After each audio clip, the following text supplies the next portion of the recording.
시청자 여러분 안녕하십니까? 뉴스 리듬을 시작하겠습니다. 사문서 위조 및 횡령 등 혐의를 받고 있는 조국 전 법무부 장관의 부인 정경심 동양대 교수가 오늘 재판에 넘겨집니다. 검찰이 지난 8월 27일 강제 수사에 착수한 지 77일 만입니다. 이제 검찰의 칼은 조 전 장관을 정조준하고 있습니다. 사고 발생 5년 만에 재수사에 나선 검찰이 오늘 공식적으로 수사에 착수합니다. 임관혁 안산지청장이 사령탑을 맡은 세월호 참사 특별수사단은 오늘 오후 2시 현판식을 열고 본격적인 활동에 돌입합니다. 잠시 후 현장 연결하겠습니다. 임기 후반기를 시작한 문재인 대통령이 소통 행보에 속도를 내고 있습니다. 어제는 여야 5당 대표를 관저로 불러 만찬과 함께 향후 국정 운영 방안에 대한 의견을 들었습니다. 오늘 19일엔 TV를 통해 국민의 목소리를 듣습니다. 반환점을 돈 촛불 정부의 전반기 성과를 취재 기자와 함께 객관적으로 평가해 드리겠습니다. 이재갑 고용노동부 장관이 내년 일자리 예산에 25조 8천억 원을 투입해 직업훈련과 고용 서비스의 중심의 노동시장 정책을 강화하겠다고 밝혔습니다. 또 주 52시간제 근무제 적용을 위해 모든 지원을 제공하고 이번 정기국회에서 탄력 근로제 법안이 반드시 입법되도록 노력하겠다고 강조했습니다. 잠시 후 토크합니다 순서에서 이 장관을 만나보겠습니다. 오늘도 저희 뉴스 리듬팀은 시청자 여러분께서 꼭 아셔야 할 주요 뉴스를 선별해 준비했습니다. 먼저 뉴스 종합 터미널 시스템 뉴스통에 이 시각 어떤 뉴스들이 올라와 있는지 보시겠습니다.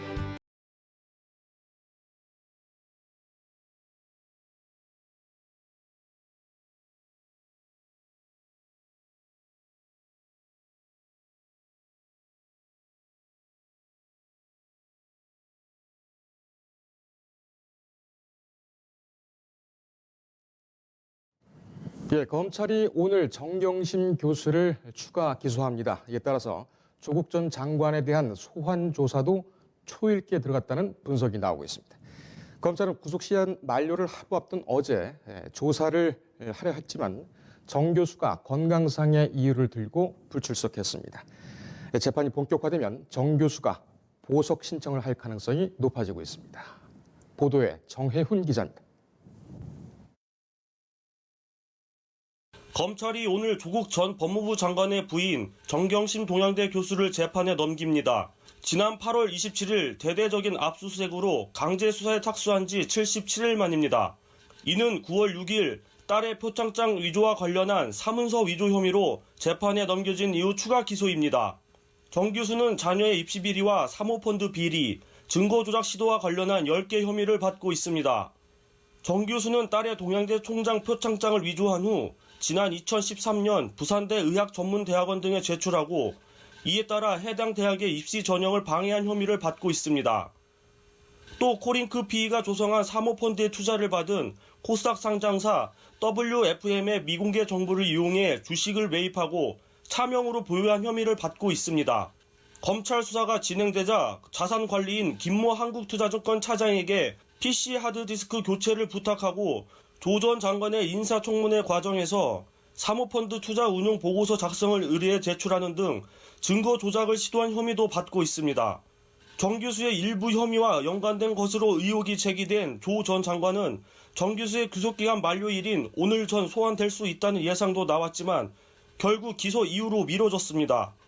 이에 따라 검찰은 이번 주 조 전 장관을 불러 조사할 것으로 보입니다. 뉴스토마토 정혜훈입니다.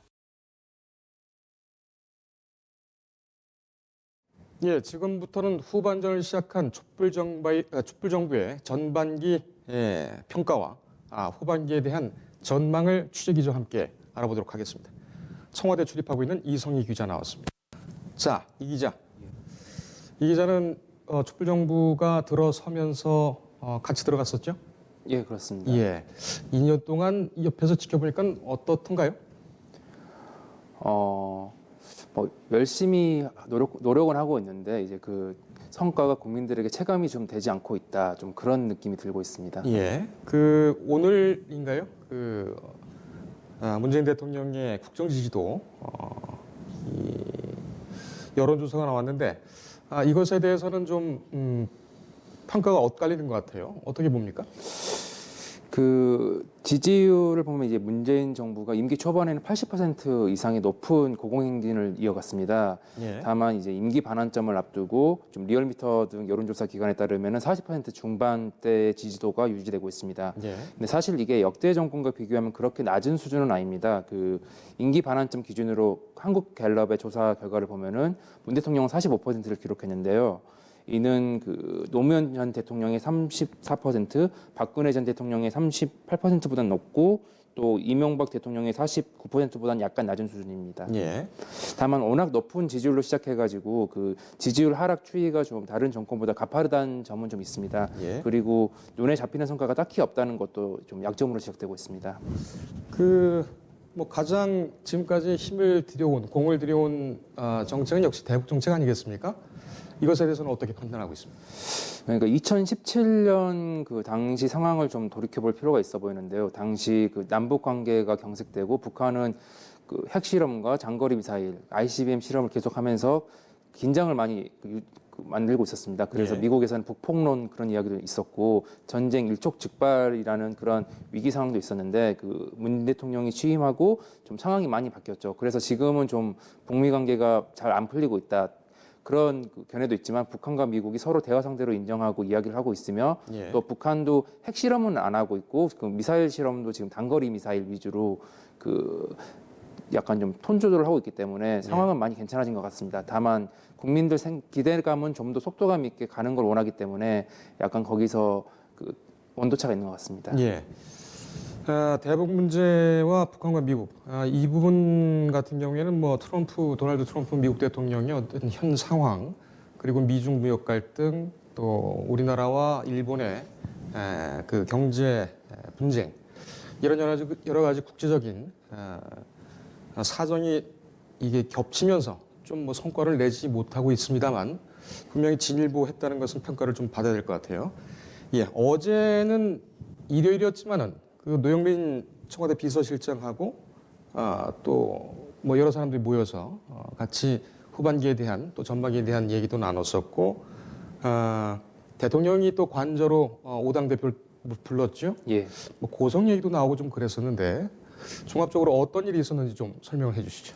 예, 그 문 대통령은 어제 그 여야 5당 그 대표들을 관저로 초청해가지고 약 오후 6시부터 2시간 40분 동안 만찬을 함께 했습니다. 그 문 예. 대통령이 취임 후 여야 대표를 청와대로 초청한 거는 이번이 5번째인데 그 관저는 사실 사적 공간이기 때문에 공개가 잘 안 되는 곳입니다. 그런데 그런 곳에 초청을 해가지고 막걸리와 돼지갈비를 함께 했다고 합니다. 예. 막걸리는 무슨 막걸리 먹었다고 합니까? 그 손학규 대표가 추천한 정읍 지역 그 막걸리라고 하는데 예. 그 상표는 간접 광고가 될 수 있으니까 예. 그렇군요. 따로 검색해 보시는 게. 예. 막걸리와 돼지갈비구이였다. 예. 돼지갈비는 그 돼지열병 관련해서 국민들의 그 돼지 소비를 좀 장려하는 차원에서 예.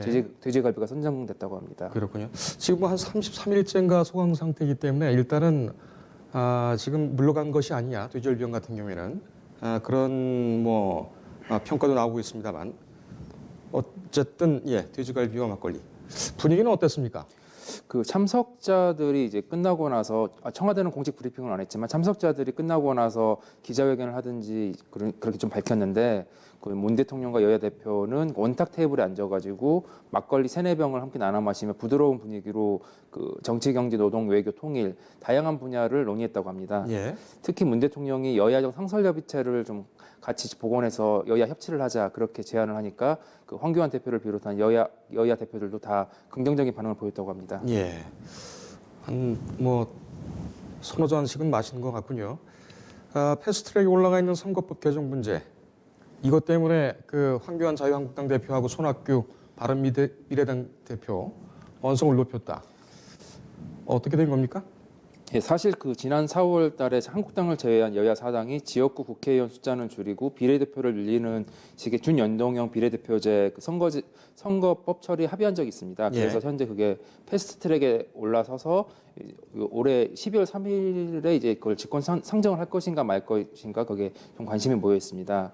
이를 두고 황 대표가 그 정부 여당이 한국당을 제외하고 패스트트랙을 밀어붙였다. 그런 식으로 불만을 제기를 했고 다른 여야 사당 대표들이 그건 한국당이 응하지 않았을 뿐 우리는 논의를 했다. 그런 입장으로 받아쳤습니다. 예. 그러자 또 황 대표가 한국당을 제외한 게 어떻게 그 바른 방법이냐 그런 식으로 좀 목소리를 높이니까 예. 그 손학규 대표가 그런 식으로 정치하지 말라고 이제 좀 말을 했습니다. 사실 그 황 대표랑 손 대표는 경기고 11회 선배, 아마 손 대표가 선배죠. 그렇겠죠. 예, 개인적 인연은 없는데 그런 식으로 선배고 정치 선배이기도 합니다. 예.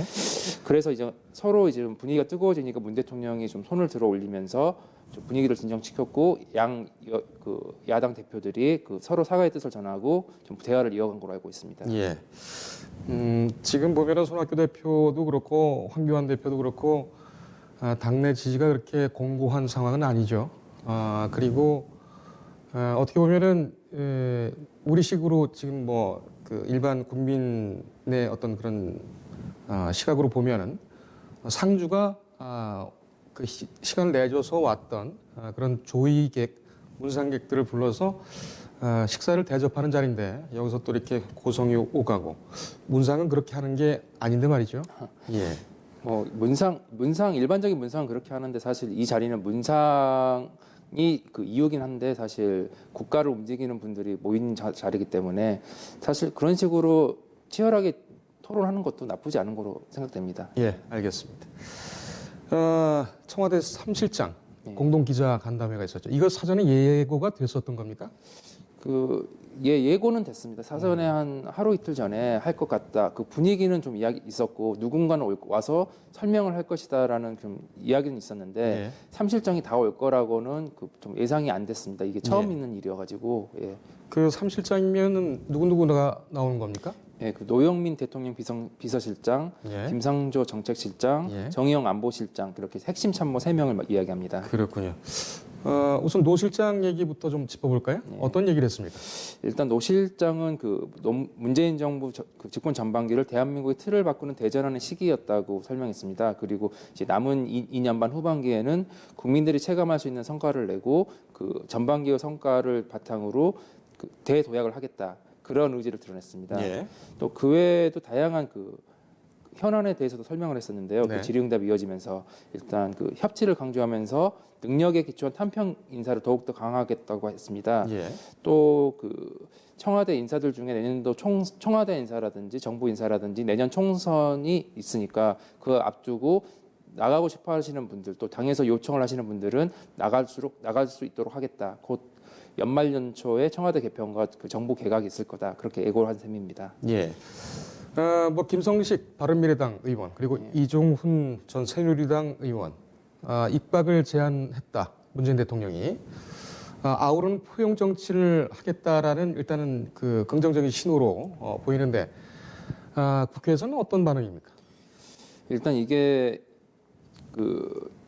6일 작년 지방선거 이후에 있었던 일이라고 합니다. 예. 사실 그분들이 언급된 분들이 유승민계로 좀 분류가 되는 분들인데 예. 어떤 의미로서는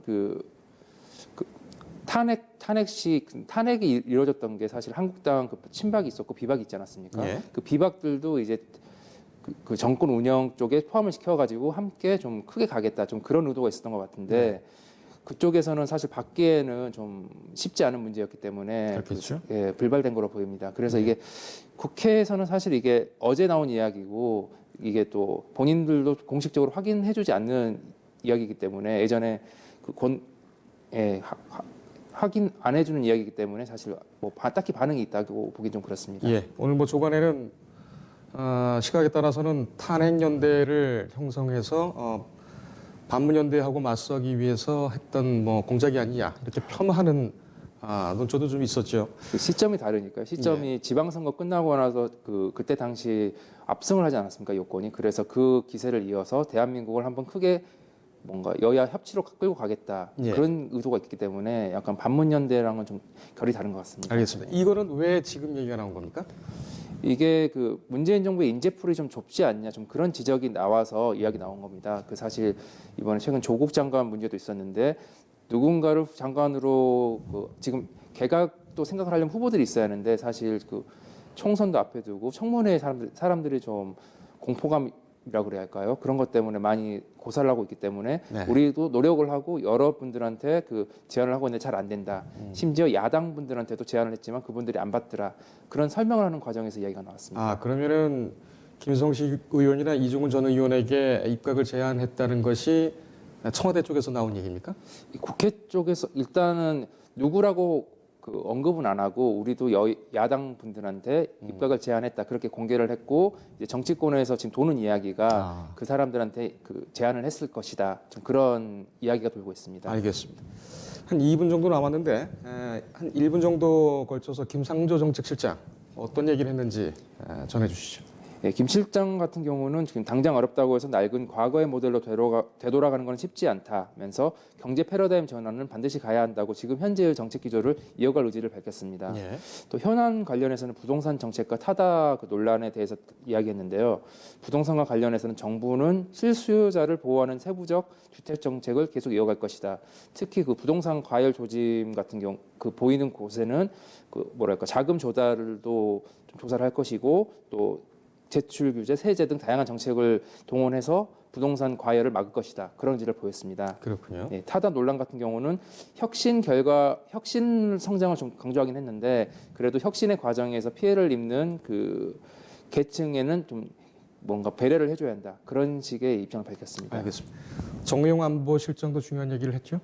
예, 정 실장은 이제 2017년 이전 상황으로 돌아가지 않도록 관리를 하겠다. 특히 북미 비핵화 협상을 견인하기 위해서 한미 관계를 더 끈끈이 가져가겠다. 그런 이야기를 했습니다. 예. 또 그 현안이죠. 이제 20일 종료되는 그 지소미아, 한일 지소미아 같은 경우는 이제 한일 관계가 잘못된 지금 현재 잘 안 되고 있는 원인은 일본이 먼저 안보상의 이유를 들어 수출 규제를 먼저 했기 때문에 그거를 철회하지 않는 이상 그걸 철회한다면은 이제 좀 지소미아 연장을 재검토할 수 있다. 그런 원칙을 제약했고 또 그 북미 정상회담 가능성은 이제 북미 실무 협상이 좀 제대로 돼야 한다. 예. 그리고 지금 현재 시간이 좀 없긴 한데 그래서 시간이 좀 없기 때문에 연말이라고 지금 박지 않았습니까 북한이. 그래서 그거에 대해서도 비상 계획 같은 거를 좀 만들어 놓고 미국과 꾸준히 대화하고 있다. 그렇게 밝혔습니다. 알겠습니다.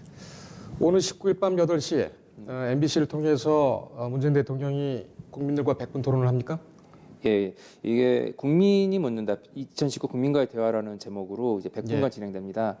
그 사전 시나리오 없이 문 대통령이 국민들과 직접 마주 앉아서 그 어떤 주제도 없이 그냥 계속 질문을 받고 대답하는 그런 형식으로 진행됩니다. 예. 또 현장에 한 300명 정도 현재 신청을 받고 있는데요. 현장에 못 가신다 하더라도 그 생중계 인터넷으로 그거를 메시지를 하면은 현장에서 바로 그거를 또 알려줄 수도 있다고 그런 걸로 알고 있습니다. 예, 역대 대통령이 어느 누구도 시도하지 않은 그런 소통 방식이 되어 있군요. 여기까지입니까? 예, 고맙습니다. 예, 감사합니다. 수고했습니다. 예.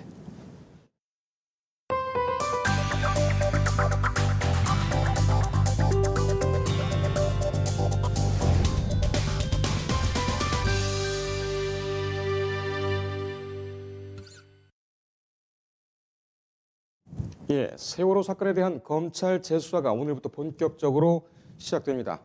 첫 수사 대상은 5시간 가까이 병원 후송을 하지 않아서 숨진 단원고 학생 사건 책임자들이 될 것으로 보입니다. 현장에 나가 있는 취재기자 연결하겠습니다. 정혜영 기자. 네. 예, 특별수사단 오늘 공식 출범하죠. 어떤 수사들을 지금 앞두고 있습니까?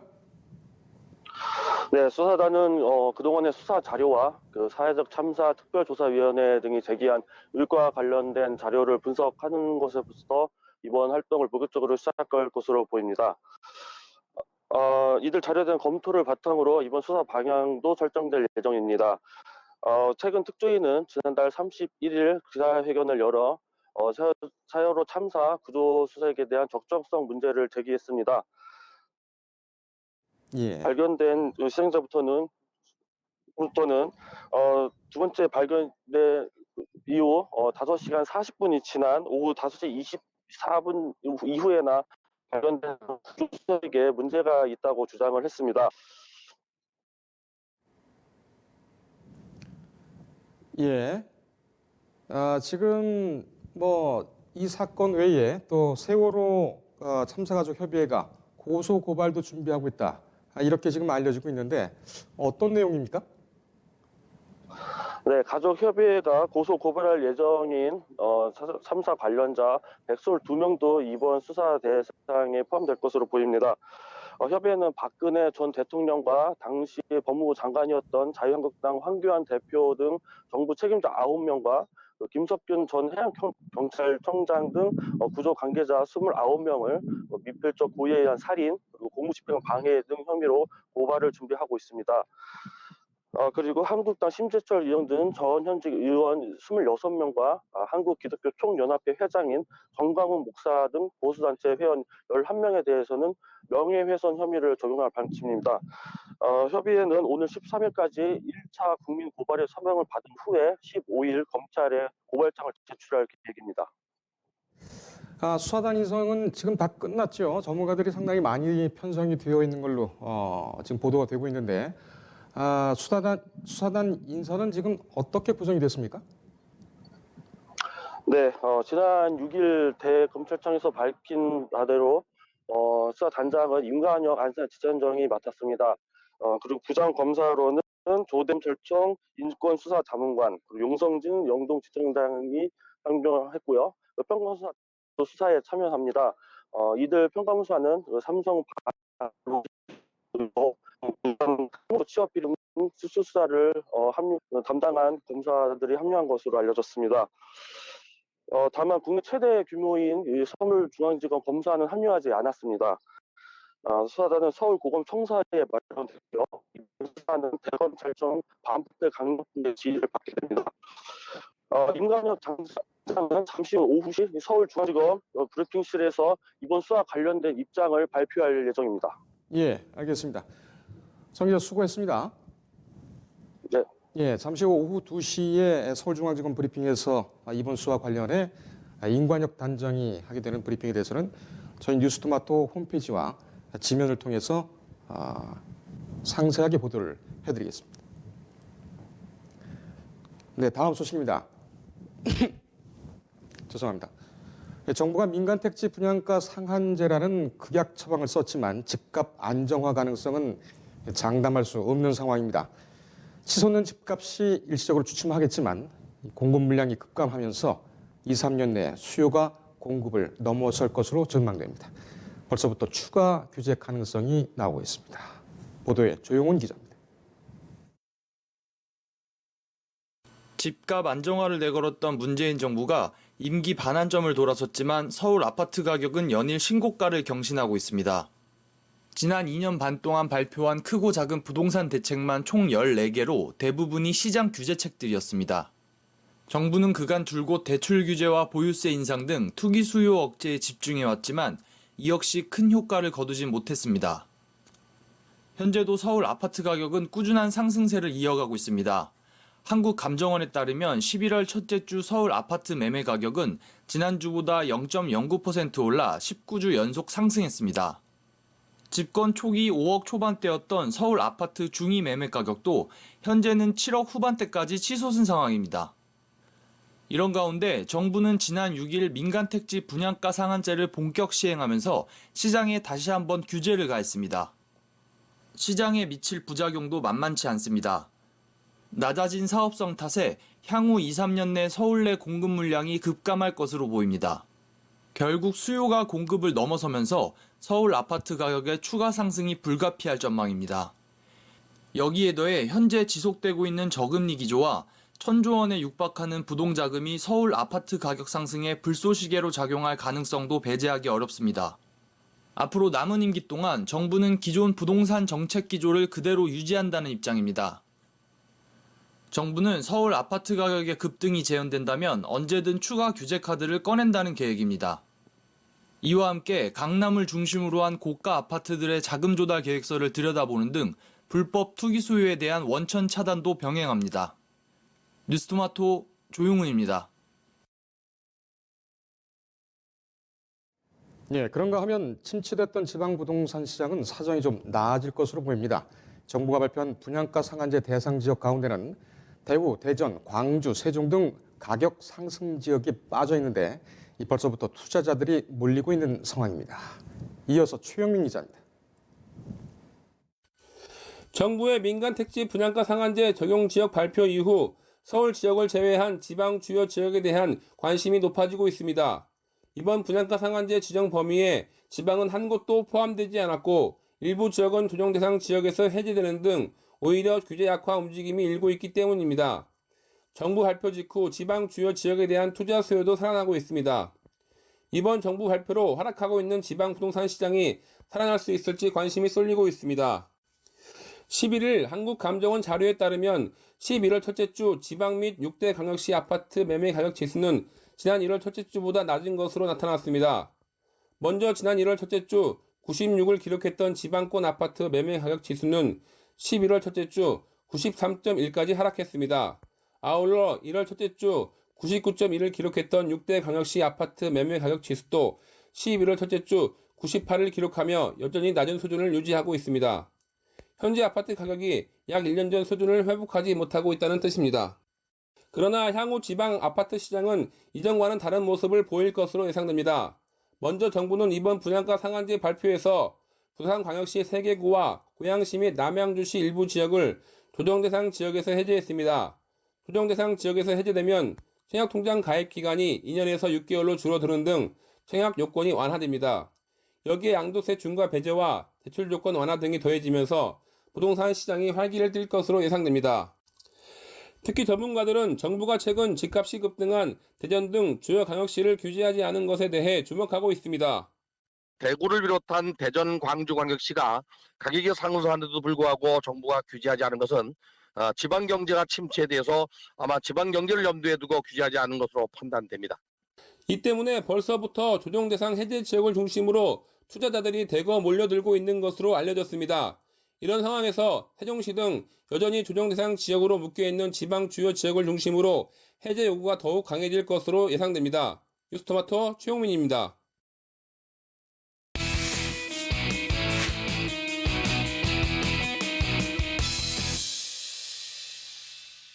네, SNS를 통해서 세상을 들여다보는 SNS 톱파보기 시간입니다. 오늘도 김은별 기자 나왔습니다. 어떤 내용 가져왔습니까? 네, 세 가지 소식입니다. 우리는 같은 편. 이 홍준표 전 한국당 대표가 황교안 현 한국당 대표와 같은 편임을 좀 강조를 했고요. 네. 두 번째로 일제강점기도 이렇게는 안 했을 거다라는 네티즌의 댓글을 소개한 공지영 작가의 글을 살펴봤습니다. 예. 그리고 마지막으로는 한국당이 또 한 번 막말 논란에 좀 휩싸였는데요. 정말 그런지 한번 살펴보겠습니다. 예. 처음에 얘기는 홍준표 전 대표 얘기입니까? 네, 그렇습니다. 네. 우리는 같은 편. 네. 네. 네, 홍준표 전 한국당 대표가 황교안 현 한국당 대표와 자신을 갈라치기 하지 말라는 취지의 글을 올렸습니다. 최근에 이 홍 전 대표가 좀 야당의 쓴소리를 많이 이렇게 좀 내뱉을 때가 많았는데요. 네. 한 매체에서 이제 저격이라는 단어를 쓰면서 보도가 나왔습니다. 그러자 이에 대해서 약간 해명 취지의 글을 올린 것으로 보입니다. 이 홍 전 대표는 나는 황 대표의 정치 대선배이고 당연히 황 대표는 저격의 대상이 아니라며 지난 24년 동안 당을 위해서 무한 헌신한 자신의 입장으로는 누가 당을 맡더라도 잘해주기 바라는 마음에서 이제 격려와 비판을 한다는 것인데요. 네. 다시는 같은 편을 악의적으로 갈라치기 하는 짓은 하지 말기를 부탁드린다라고 했습니다. 예. 물론 이 글을 올린 다음에도 쓴소리는 계속 이어갔습니다. 네. 어제 청와대에서 열린 문재인 대통령과 여야 5당 대표의 만찬이 있었죠. 이를 두고 이제 아무런 의미 없는 민주당 이중대 노릇하는 사람과 다투고 또 주범인 대통령이 말리는 연출을 하게 했으니 참으로 부적절한 처신을 했다라고 오늘 올렸는데요. 예. 이 1시간 후에 있는 글에서는 또 한 번 더 쓴소리를 더했습니다. 예, 뭐라고 했습니까? 국민들로부터 야당을 대한 세력, 수권 세력으로 인정받으려면 강단과 결기가 필요하다고 했는데요. 이 좋은 기회를 놓쳐서 안타까워서 하는 말이니 고깝게 듣지 말고 향후에 대책이나 잘 세워주기 바란다라고 했습니다. 예. 넘어갈까요? 네, 네, 많이 인터뷰 쓴소리를 나가겠습니다. 하시네요. 네. 네, 그렇습니다. 네, 두 번째 소식으로는 검찰이 오늘 정경심 동양대 교수를 이제 추가 구속 기소할 예정인데요. 두 예. 번째 기소죠. 그래서 이제 공지영 작가가 한 네티즌의 베스트 댓글이라며 하나를 소개를 했습니다. 예. 뭐 일제 강점기 경무국도 이렇게는 안 했을 것 같다라며 시대만 달랐으면 고문해서 죽였을 것. 뭐 검찰 전신이 일제 강점기 경무국이니까라고 했습니다. 그러면서 이제 공 작가는 이와 더불어서 유시민 노무현 재단 이사장은 이렇게 말했지 마피아도 애하고 여자는 안 건드려라고 자신의 의견을 추가적으로 언급했습니다. 예. 이게 그 행간이 뭘까요? 위쪽에 베스트 댓글이 위쪽이고요. 네. 아래쪽이 아마 공지영 작가의 생각인 것으로 보입니다. 예. 마피아도 애하고 여자는 안 건드린다. 글쎄요. 공지영 작가 네. 지난번에 금태섭 의원이 나와서 작가에게는 이런 것보다 비판 정신 네. 필요하다라고 얘기를 했는데 꾸준히 계속 얘기를 하고 있는 걸 보면 글쎄요. 뭐 총선을 아무래도 의식한 걸까요? 아니면은 그 언저리에서 나오는 얘기는 혹시 없습니까? 네, 그 이후에서는 그 근처 댓글은 뭐 그동안 계속 공지영 작가가 올렸던 뭐 서초동 집회나 관련 글들이었고요. 예. 네, 오늘 발언이 조금 오늘이 아니죠. 어제 올린 발언이 조금 들여다볼 만해서 가져왔습니다. 그렇군요. 네. 글쎄요. 검찰 전신 일제 강점기 경무국 이건 좀 맞지 않는 얘기죠. 네, 그렇죠. 강점기 경무국과 지금 우리 검찰을 한 몸으로 친다는 것은 상당히 글쎄요. 듣도 보도 못한 그런 해석인데 알겠습니다. 그 지금 윤지호 씨 얘기가 계속 나오고 있지 않습니까? 네. 적색 수배가 되어 있는 상황이고 네. 공지영 씨하고 윤지호 씨 이쪽에 대해서는 서로 어떤 얘기는 없습니까? 네, 관련 글을 좀 찾아보려고 노력은 했는데요. 아직 특별히 눈에 띌 만한 의견은 발견하지 못했습니다. 예. 그 윤지호 씨 같은 경우는 지금 인스타그램을 통해서 계속 자기 의사를 밝히고 있죠. 네. 계속 스크린하고 있습니까?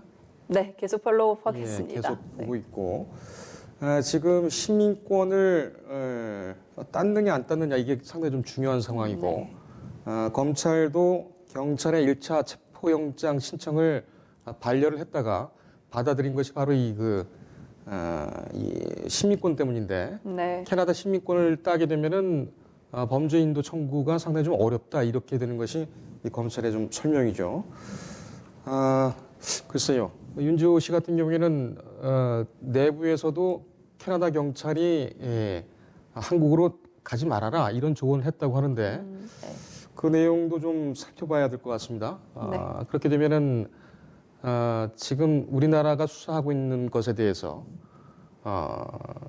캐나다 경찰이 뭐 개입을 했다 이렇게도 볼 수가 있는 것인데 네. 사실 캐나다 쪽에서도 윤지호 씨가 지금 뭐 소송이라든지 범죄 혐의에 연루된 게 있죠. 사기 혐의라든지 네. 그렇기 때문에 아마 도주 가능성을 우려해서 캐나다 경찰이 일단 잡고는 있는 것 같은데 아마 뭐 연말이고 그러니까 곧 들어오지 않을까 또 이렇게 생각이 되네요. 네. 스크린을 좀 잘 해주기 바랍니다. 네, 알겠습니다. 자, 다른 소식은 또 없습니까? 네, 마지막으로는 이 김재원 한국당 의원의 발언인데요. 이해찬 더불어민주당 대표를 향해서 막말을 했다 이런 논란에 좀 휩싸였죠. 이 김재원 의원이 택시기사와의 대화를 소개하면서 예. 이 택시기사가 이렇게 얘기하더라고요. 이해찬 대표가 그러면 2년 뒤에 죽는다는 말 아닙니까? 다음에 황교안 대표가 대통령 되겠네요. 라고 했다는 발언을 예. 이제 소개를 했습니다. 이 더불어민주당은 김재원 의원이 여당 대표에 대해서 저주에 가까운 막말을 쏟아냈다며 이 즉각 사죄하고 징계 절차에 착수하기를 요청을 했고요. 예. 또 이를 두고 민경욱 한국당 의원은 옹호를 했습니다. 네. 김재원 의원이 소개한 택시기사분의 농담을 막말이라고 하시겠다고요. 왜 막말 프레임은 항상 우파를 향해서만 작동하는 겁니까? 라고 의문을 제기했죠. 예. 글쎄요. 이것도 뭐 보기에 따라서는 여러 가지 네. 해석이 좀 가능합니다만 언제부턴가 좀 진영 논리가 강해지다 보니까 조금이라도 어떤 그렇죠. 예, 좀. 꼬투리가 나오면은 서로 아주 악의적으로 달려드는 것이 아닌가 이렇게 또 생각이 되네요. 네, 작은 말에도 굉장히 크게 좀 이렇게 뭐라고 할까요? 흔들리는 그런 네. 모습을 볼 수 있죠. 그러게 그런 발언들을 하고. 알겠습니다. 네. 이해찬 대표가 2년 안에 죽는다? 글쎄요. 죽음을 가지고 또 그렇게 쉽게 얘기를 하는 것도 어떻게 보면 그렇지는 적절치가 않아 않죠. 보이고 네. 이해찬 대표가 뭐 계속 집권을 하겠다. 이런 내용을 좀 직접적으로 밝힌 것도 좀 자유한국당 쪽에서는 좀 거슬리는 표현이 될 수가 있겠죠. 알겠습니다. 여기까지입니까? 네, 오늘은 여기까지입니다. 예, 고생했습니다. 네.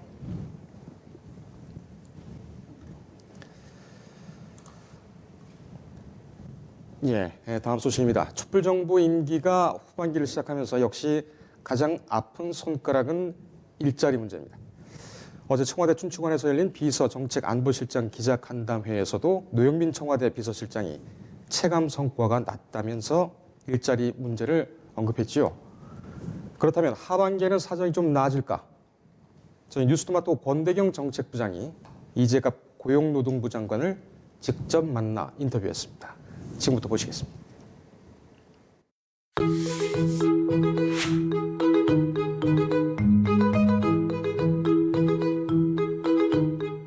장관님, 안녕하십니까? 네, 안녕하십니까? 저희 또 인터뷰에 응해주셔서 너무 감사합니다. 바쁜 일정 중에서도 시간 내주셔서 너무 감사합니다. 네.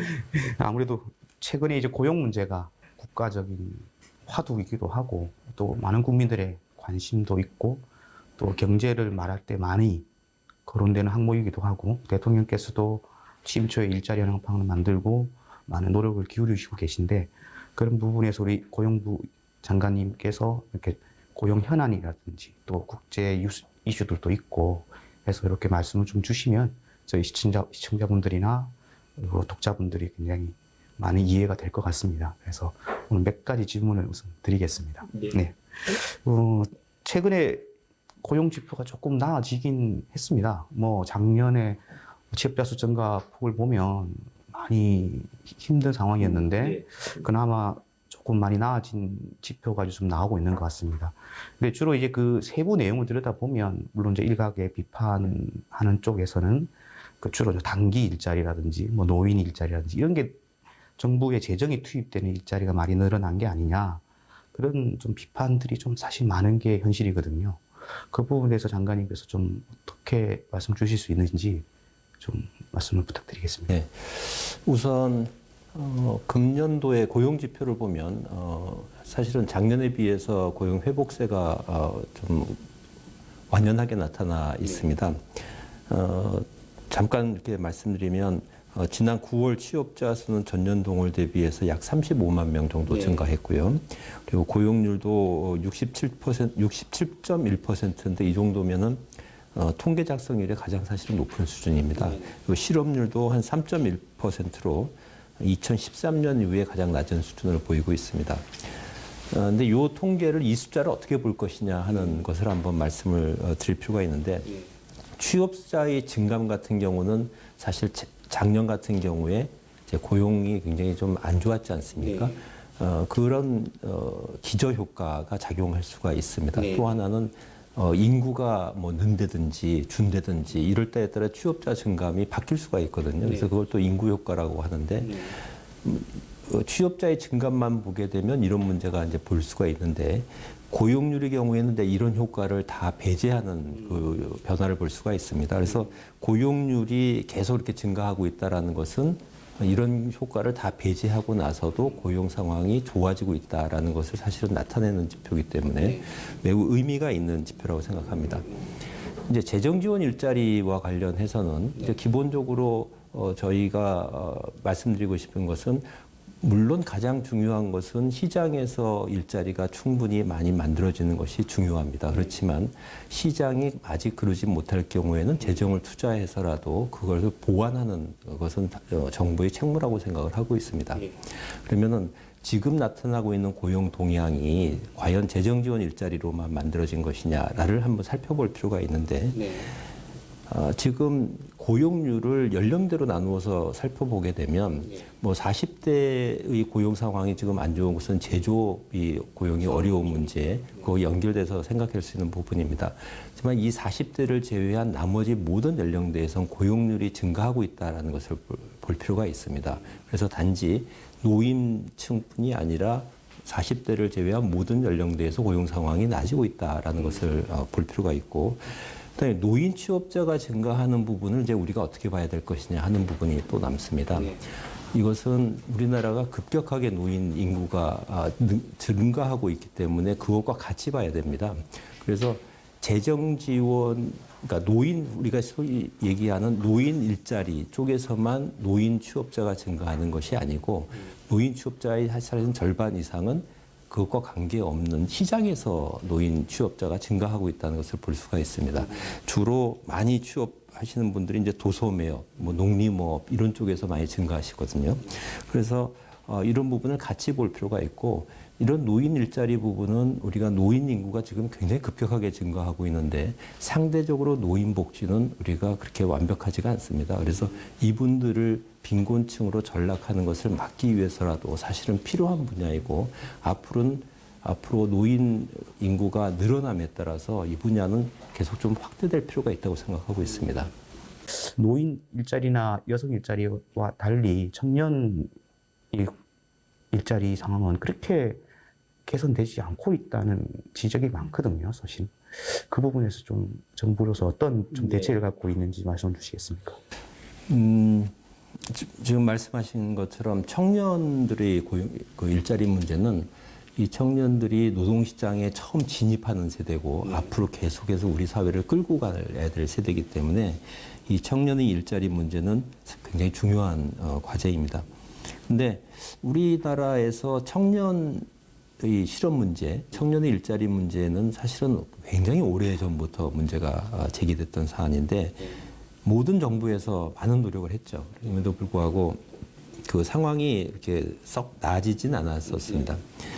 그래서 현재 문재인 정부에서는 이 청년 문제는 좀 획기적인 대책을 써서 해소를 하자라고 사실은 접근을 해왔었습니다. 그래서 접근하는 방식이 이제 과거 정부하고 뭐가 달랐냐 하게 되면 청년을 채용하는 기업과 그 다음에 새로이 취업하는 청년에게 인센티브를 획기적으로 부여하는 정책을 썼습니다. 그래서 그 대표적인 것들이 뭐 청년 3대 사업이라고 하는 청년 추가 고용 장려금 제도, 청년 내일 채용 공제도, 청년 구직활동 지원금 이 세 가지 사업이거든요. 그래서 아주 획기적인 인센티브를 부여하는 제도를 했고 그 결과로 보면 이 제도를 시행하고 나서부터 청년 고용 지표가 나아지기 시작했습니다. 사실은. 그래서 현재는 청년 고용률도 43.7% 정도까지 가 있고 그래서 이곳은 2005년 이후의 최고치입니다. 청년 고용지표 그럼 43.7%라는 것은 43.7%까지는 올라가 있습니다. 나머지 분들 중에 또 많은 분들은 또 공부하고 계신 분들도 있기 때문에요. 그리고 취업자 수도 사실은 큰 폭으로 증가를 해 있습니다. 지금 상태. 아마 그렇지만 지금 말씀하신 것처럼 그러면 이런 청년 고용 상황 개선이 체갑되는 정도까지 이르는 것이냐는 저희도 그렇지는 못할 거다고 생각을 하고 있습니다. 그래서 저희가 더 노력은 해야 되는데 그러면 왜 이러냐 하는 부분을 살펴볼 필요가 있습니다. 우리 사회에서 이 일자리 문제를 볼 때는 항상 노동시장에서의 수요와 공급을 같이 봐야 되거든요. 이 수요에 무슨 문제가 있고 공급이 무슨 문제가 있는지를 봐야 되는데 청년들의 경우에는 우선 제일 큰 문제가 그 고학력 청년의 과다 공급 문제를 빼놓을 수가 없습니다. 우리나라에는 대학 진학률이 지금 한 82%? OECD 국가 중에서 상당히 그렇죠. 지금 대학 진학률 보면 2090년도에는 33% 수준이었는데 그게 2005년도에 82%까지 이렇게 상승을 해 있습니다. 현재는 약간 떨어져 있는 상태이긴 한데 그래도 OECD 국가에서 가장 높은 수준을 지금 가지고 있죠. 그러다 보니까 이제 고학력 청년들이 굉장히 많이 노동시장에 진입하고 있다는 문제를 빼놓을 수가 없습니다. 근데 요 분들이 또 하나의 문제는 뭐냐면 시장에서는 기술직을 많이 선호하는 구조로 산업 구조가 바뀌어가고 있는데도 불구하고 대학 그 학과는 아직도 그러니까 인문사회 계열 중심에서 많이 이제 배출되고 있는 그런 문제가 있습니다. 그래서 이 산업 현장하고 대학 교육과의 괴리 문제가 남아 있는 게 있습니다. 그래서 공급 쪽에서는 이런 문제가 있는데 수요 쪽에서는 이렇게 많이 배출되는 우리 고학력 청년들을 흡수할 만한 좋은 양질의 일자리가 그만큼은 안 나온다라는 문제가 있습니다. 그리고 또 하나는 인력 채용하는 관행이 과거에는 대학 신규 졸업하는 사람들을 신규 채용하는 형태로 했는데 지금은 경력직을 중심으로 해서 수시 채용 형태로 많이 바뀌어가고 있죠. 그러다 보니까 대학 졸업하는 청년들 입장에서 보면 취업할 수 있는 일자리가 그만큼 상대적으로 더 줄어드는 그런 문제가 있습니다. 근데 이렇게 변하다 보니까 이런 과정에서 이제 20대 청년 인구 구조가 어떻게 바뀌어 가느냐가 또 하나의 변수가 되는데 최근 몇 년 전부터 나타난 현상이 뭐냐면 대학을 졸업하는 20대 후반의 인구수가 굉장히 늘어나고 있는 문제가 있습니다. 그러니까 이런 불균형 상태에서 공급 쪽이 더 늘어나는 이른바 에코 세대라고 하나요? 네. 그분들을 우리가 이제 베이비붐 에코 세대라고 하죠. 그래서 이분들이 더 늘어나다 보니까 이제 이분들이 되게 대기업 또는 공공 부분에 주로 취업하시고 싶어 하시거든요. 그러니까 아무리 이제 지표상으로는 좀 개선됐다 하더라도 체감하는 그런 고용 상황은 그렇게 나아지진 않는 것으로 저희는 생각하고 있습니다. 그래서 이 부분에 대해서 그러면 정부에서 어떻게 할 거냐? 저희는 이렇게 생각하고 있습니다. 청년들이 가야 될 일자리가 꼭 대기업과 공공부문만 있는 것은 아니라고 생각합니다. 우리 사회에는, 우리 그 나라에는 굉장히 유망한 그런 중소기업도 많이 있습니다. 그래서 이런 기업들을 강소기업으로라고 하는데 이런 강소기업들을 많이 발굴해서 그 강소기업을 청년들에게 정보를 많이 제공해 드림으로써 이런 정보의 비대칭에서 나타나는 불균형 문제를 좀 해소를 하자. 그리고 이 과정에서 아까 말씀드린 3대 사업을 계속적으로 시행을 해서 이런 강소기업에서 일을 할 수 있도록 청년들에게 좀 인센티브도 부여하고 이 청년들을 강소기업에서 많이 채용할 수 있도록 기업에게도 인센티브를 부여하는 그런 형태로 접근을 하고 있습니다. 그런데 결과적으로 이게 민간 일자리 창출, 우리 가장 중요한 것 같거든요. 그 부분에서 정부 차원에서 어떻게 정책을 생각하고 계신 게 있는지 하고요. 전반적으로 우리 경제 상황 전체적인 차원에서 우리 한국의 이 고용 노동 정책을 직접 담당하고 계신 장관님께서 조금 어떤 경제 정책의 전반적인 부분에서의 해법을 말씀 주실 수 있는 건 있으신지 조금 그런 부분 한번 총체적으로 한번 여쭤보겠습니다. 우선 지금 말씀하신 것처럼 일자리는 가장 기본이 시장에서 만들어지는 것입니다. 그래서 민간 시장에서 일자리가 그러니까 민간 시장에서 경제 상황이 좋아지면서 일자리가 많이 만들어지는 것이 가장 기본이거든요. 그래서 주로 정부에서는 이제 여기 시장에서 못 만들어지는 부분을 보완하기 위한 그 부분을 뭐 예산을 편성해서 재정적인 일자리를 많이 합니다만 기본적으로는 저희가 혁신 성장을 통해 가지고 경제를 활성화시키기 위해서 많은 노력을 하고 있습니다. 그래서 지난 6월 달에는 제조업 르네상스, 그러니까 우리나라의 제조업을 다시 한번 부흥시키자라는 그런 비전도 세우고 추진을 하고 있고 또 서비스 산업의 경우에는 서비스 산업대로 혁신을 통해서 성장시키자 하는 서비스 산업 혁신 전략도 추진을 하고 있고 또 투자 활성화를 위한 경제 활력 대책도 하고 있고 또 규제 완화를 위해서 규제 샌드박스도 하고 있습니다. 그래서 뭐 신산업 육성 뭐 이래서 굉장히 많은 노력은 하고 있습니다. 근데 이제 뭐 아시는 것처럼 최근에 미중 무역 갈등이라든지 이런 문제 때문에 세계 경제가 사실은 굉장히 안 좋습니다. 모든 나라에서. 그러다 보니까 대외 경제 환경이 어렵게 되고 이 어렵게 되다 보니까 이제 우리가 이 경제 활성화를 위해서 많은 노력은 하고 있습니다만 거기에 하고 있는 것만큼 성과가 이렇게 빨리 나타나지는 않는 것 같습니다. 그렇지만 하여튼 지금 정부에서도 이런 그 경제 활성화를 위해 가지고 굉장히 많은 지금 노력을 하고 있고 이 분야가 아마 제 생각에는 최우선 방점에 지금 있는 것 같습니다. 경제 정책에서도.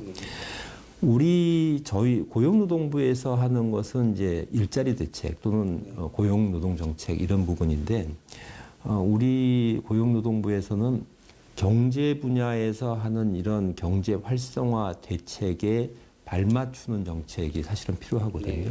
그렇기 때문에 내년도 예산에서 제일 좀 중점을 두고 있는 것은 뭐냐면 고용 서비스나 직업 훈련을 좀 강화하는 그런 적극적 노동시장 정책을 강화하는 데다가 이제 최우선 중점을 두고 있습니다. 그 외에 지금 대외 경제 환경이 나빠지면서 특히 우리나라 제조업 같은 경우는 구조조정 과정을 진행을 하고 있지 않습니까? 이 구조조정 산업에서의 구조조정이 진행될 때 고용 안전망 같은 걸 통해 가지고 얼마나 고용 안정을 시키느냐가 상당히 굉장히 중요한 과제입니다. 그래서 저희가 지금 하고 있는 것은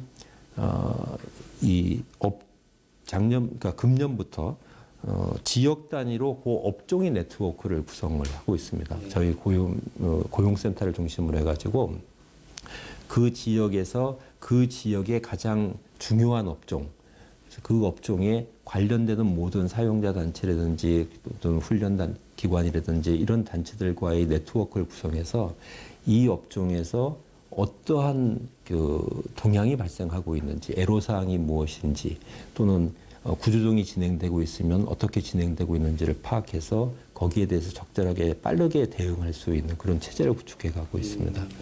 경제를 이끌어가는 이 기업과 또 노동자들 관계가 또 중요한데 그만큼 노사관계 부분 또 최근에 많이 또 이슈가 되고 있고요. 그 부분을 좀 어떻게 풀어나가야 되는지 그것만 짧게 말씀 한번 주셨으면 좋겠네요. 우선 뭐 국가 경쟁력 순위 이렇게 발표할 때마다 저희 그 노사관계 분야가 항상 이렇게 좀 낮게 평가가 나와서 국가 경쟁력을 이렇게 낮추는 그 요인으로 작용되고 있다라는 그런 점에 대해서 좀 우선 송구스럽게 생각합니다. 우리나라 노사관계의 경우에는 그러니까 두 가지 측면이 필요한 것 같습니다. 하나는 한쪽 측면에서는 우리가 국제 기준에 맞춰 가지고 노동권을 보장해 가야 되는 측면이 하나가 있고 그것과 병행해서 노사 관계를 어떻게 하면은 협력적 노사 관계로 전환시켜 가느냐 하는 이 문제가 있는 것 같습니다. 특히 두 번째 관계가 굉장히 중요한 거라고 생각하는데 이 협력적 노사 관계를 구축하기 위해서 필요한 것은 우리 사회에서 사회적 대화의 체제를 구축하고 사회적 대화의 관행을 구축해 가는 게 굉장히 중요한 거가 있는 것 같습니다. 중앙에선 중앙으로, 업종에선 업종으로, 기업에선 기업 단위로. 그래서 이렇게 중층적인 사회적 대화 체계를 구축하는 게 굉장히 중요하다고 생각하고요. 그 차원에서 이제 중앙에서 하는 것이 경사노위니까 이 경사노위에서 어떻게 사회적 대화의 관행을 구축해 가느냐가 그 출발점이 되는 것 같습니다. 그래서 현재는 경사노위에서의 사회적 대화에 굉장히 힘을 쏟고 있는 상태입니다. 아무래도 경사노위도 이제 다시 2기가 출범하는 상황이니만큼 잘 대화가 이루어졌으면 좋겠네요. 짧은 시간이지만 너무 좋은 말씀 주셔서 감사합니다. 네, 감사합니다.